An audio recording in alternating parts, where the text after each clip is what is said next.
Welcome to the Lust Resist or Love Persist read. This is where we examine who wants what and who needs something. Using the Erotic Fantasy Tarot, the Romantic Tarot, the Tiny Universal Weight Tarot, Blessings of Grace, and Listen Bee. The first card is the Lust card.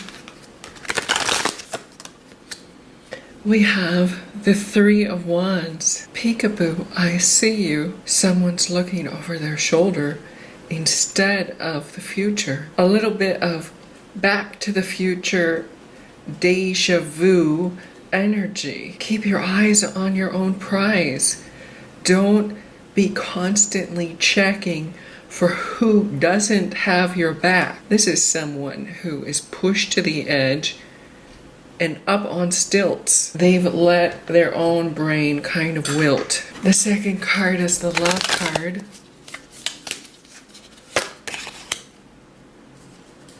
We have the Two of Wands in reverse. Obviously, there's no forward momentum in this second person. They're stuck in a rut, not wanting to look at anything other than someone who might be a side piece. They're deep in admiration for another being who is not the one that they're in a relationship. And I'm noticing that the first card has a woman and the second card has two men upside down. Philandering across many aisles is occurring.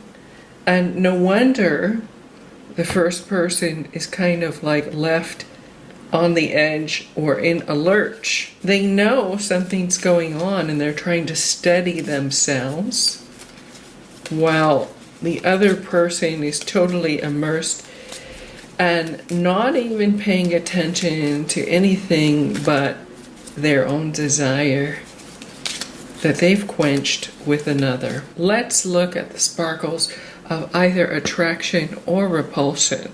In the past, we have the Hierophant in reverse. There's no real commitment.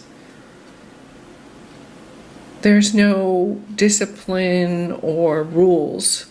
This relationship is wide open and undefined. It defies convention. It's one of those shocking taboos, maybe. We have the Six of Wands in reverse in the present. No bueno. There's a feeling of, I don't want the public to know anything about what's going on with me.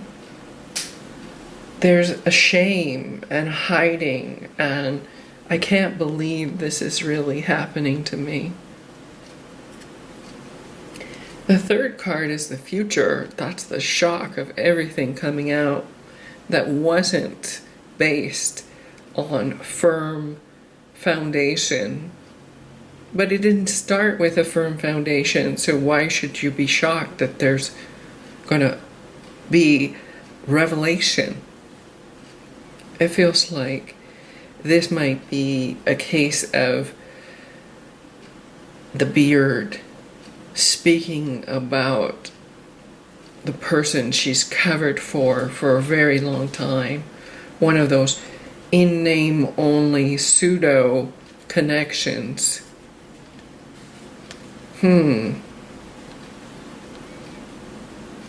Let's clarify a little bit more about the first person.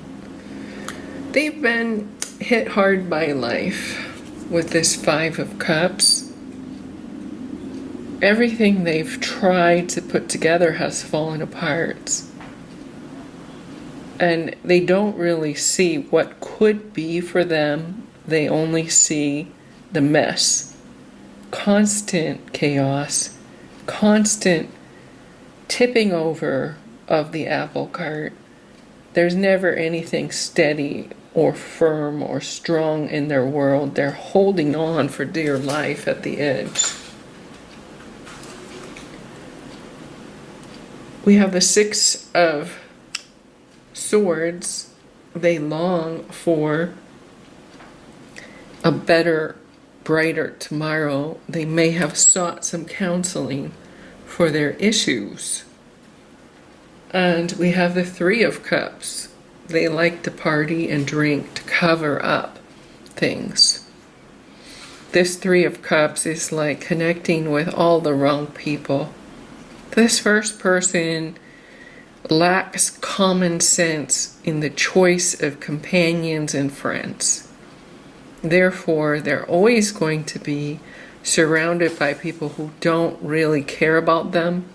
And even though they make an attempt to care for themselves, set themselves straight, get back on some type of recovery or good self-esteem, they go right back to the party scene.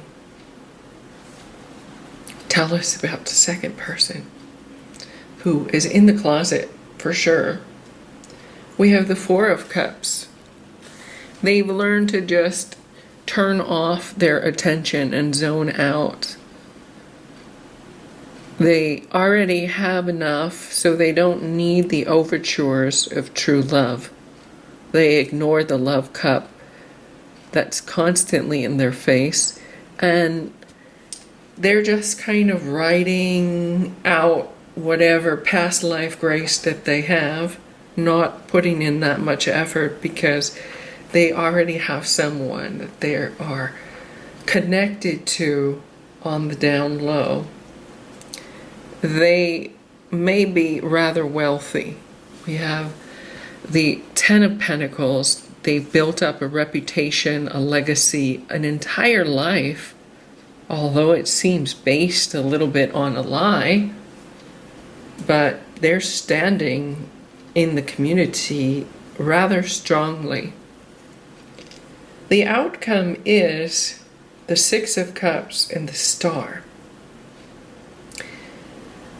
So even if they were unhappy, they would use their social recognition to right themselves. I always get this like little bit of down and then up even further into the stratosphere. So their MO is to fall back on their legacy and wealth and notoriety. This reminds me of like movie stars in the golden age when they weren't allowed to come out. This person is closeted and in love with someone, while the first person is left high and dry, dries out, and then goes back and quenches their thirst with some type of beverage of choice. A recipe for disaster, so it seems. Let's see what the blessings of grace are for the first person.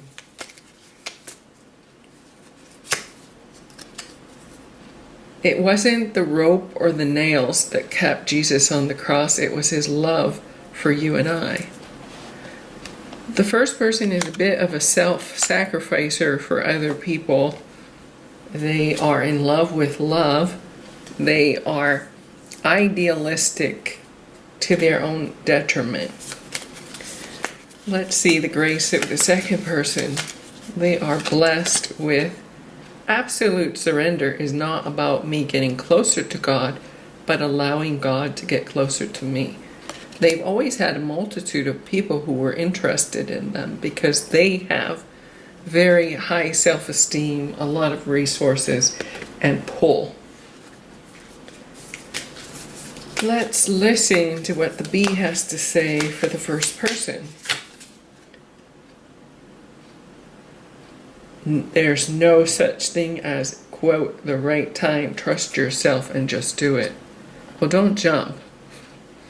But if you have a goal that will make you happier and put your life back on track, definitely choose yourself.